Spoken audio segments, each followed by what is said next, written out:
দুশ্মনৰ পৰা কেনেকৈ মুক্ত হ'ব বা দুশ্মনক কেনেকৈ এটা উচিত শিক্ষা দিব পৰা যায় তাৰ বিষয়ে মই আপোনালোকক এটি খুব পাৱাৰফুল বহুত পুৰণি তন্ত্ৰ ক'বলৈ ওলাইছোঁ। আচলতে এনেকুৱা দুশ্মন যি দুশ্মন বুলি কওঁতে আপোনাৰ এনেকুৱা দুশ্মন যাতে আপোনাৰ উঠোতে বহোতে আপোনাৰ জানি মালি আপোনাৰ যেনিবা ওলাবৰ কাৰণে বহুত ভয় লাগে, আপোনাক য'তে ত'তে অসুবিধা কৰে, আপুনি য'ত যায় যিফালে যায় সেইফালে অসুবিধা কৰে বা আপোনাৰ মাটি বাৰীৰ ক্ষেত্ৰক লৈ আপোনাৰ পৰা জোৰদবস্তি কৰি ল'ব বিচাৰে বা বিভিন্ন ধৰণৰ এনেকুৱা কামত যাতে আপোনাক ডিষ্টাৰ্ব কৰি যেন আপোনাৰ জীৱনটো একেবাৰে সেই দুশ্মনজনৰ কাৰণে বহুত আমনিদায়ক হৈ গৈছে। আপোনাৰ লাষ্ট উপায় আপোনাৰ বেলেগ একো নাই।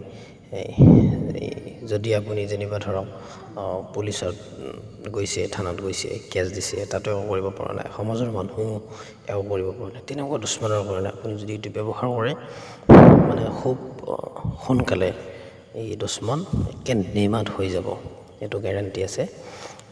কিন্তু কামখিনি আপুনি একমাত্ৰ হকৰ ওপৰত কৰিব লাগিব, যদিহে সঁচাকৈ আপুনি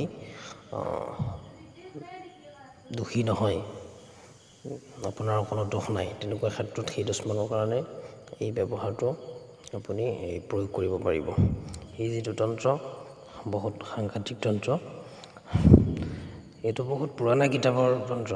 এই দেখিছে মোৰ আগত যিখন কিতাপ আছে এখন বহুত পুৰণি কিতাপ, কমেও প্ৰায় ১৫০ বছৰমান পুৰণি কিতাপৰ লিপিবদ্ধ এটা তন্ত্ৰ হয়। তাৰ কাৰণে স্পেচিয়েলি আপোনালোকক লাগিব এই যিটো এটা কাউৰী, আমাৰ যিটো গাঁৱলীয়া ভাষাত ঢোঁৰা কাউৰী বুলি কয়, এই ঢোঁৰা কাউৰীৰ পাখি এটা আপুনি হাচিল কৰিব লাগিব। লগতে এই যিটো দেখিছে এটা ঠেং, এইটো ফেঁচাৰ ঠেং হয়, লাগিব, কাৰণ কামটো যিহেতু অতি গুৰুত্বপূৰ্ণ হ'ব, তো তাৰ কাৰণে এনেকুৱা বস্তুৰে প্ৰয়োজন হ'ব। আচলতে তন্ত্ৰ মন্ত্ৰত এইবিলাক বস্তুৱেই প্ৰয়োজন হয়।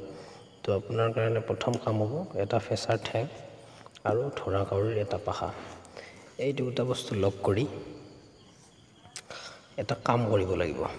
সেই কামটোৰ বিষয়টো মই ইয়াতে নজনাওঁ, যদি উপযুক্ত কোনোবা মানুহ আছে মই ব্যক্তিগতকৈ মই জনাই দিম, কমেণ্ট কৰিব। কাৰণ মই যদি কৈ দিওঁ বস্তুটো, কৈ দিলে সেইটো বহুতে হয়তো ভুল প্ৰয়োগ কৰিব পাৰে। আচলতে প্ৰয়োগ কৰিব নোৱাৰেও, যেতিয়ালৈকে মানে ইজাজত দিয়া নাযায়। ইজাজত বুলি কওঁতে আপোনাৰ যদি পৰামৰ্শ নোহোৱাকৈ, উস্তাদৰ পৰামৰ্শ নোহোৱাকৈ এইটো কাম আচলতে কৰিব পৰা নাযায়। গতিকে যদি কোনো ইচ্ছুক ব্যক্তি যদি কৰিব বিচাৰে মোক কমেণ্টত জনাব।